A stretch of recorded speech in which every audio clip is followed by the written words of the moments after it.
David Falardeau, vous êtes allé passer une soirée avec les membres du club? Oui, Nancy, environ 25 personnes étaient présentes lorsque je suis à...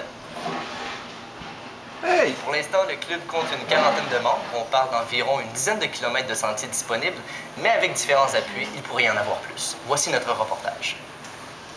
Bien que la ville de Rivière-du-Loup soit propriétaire du terrain, la plupart des sentiers ont été développés par des membres du club cycliste.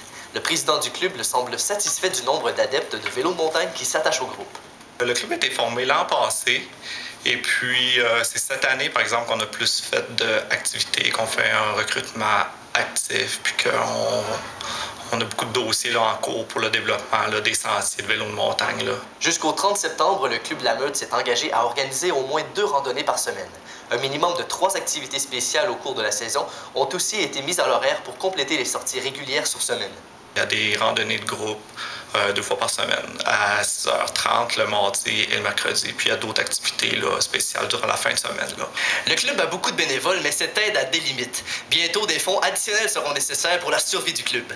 Les sentiers ont été entièrement faits bénévolement par des gens du club cycliste.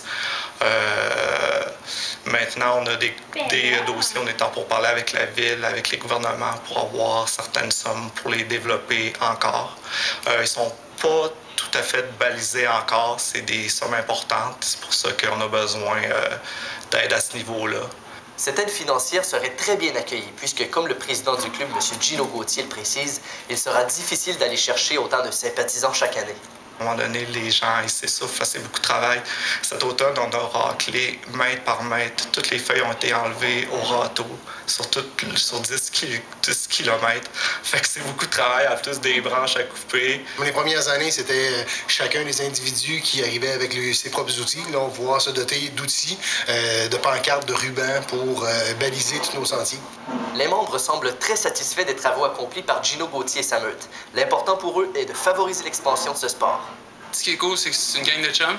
Ça nous permet aussi d'encourager les gens à venir faire du vélo de montagne, entretenir les sentiers, développer d'autres sentiers.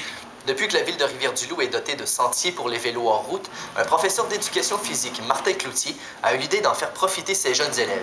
Il a pensé d'inclure quelques randonnées parallèlement à ses cours. On a 6 midis, c'est environ 1h30 de vélo, puis on a des bénévoles qui viennent nous aider, si jamais il y a des bénévoles qui veulent venir là, la prochaine année qui s'en viennent. Puis on avait une vingtaine de jeunes qui ont participé de toutes les catégories, des très bons, d'autres qui sont débutants. Donc tout le monde a pu y goûter et avoir du plaisir. Ceux qui sont intéressés à faire de la descente avec le groupe, les départs se font au stationnement à 3 paliers du domaine royal au bout de la rue Gilles.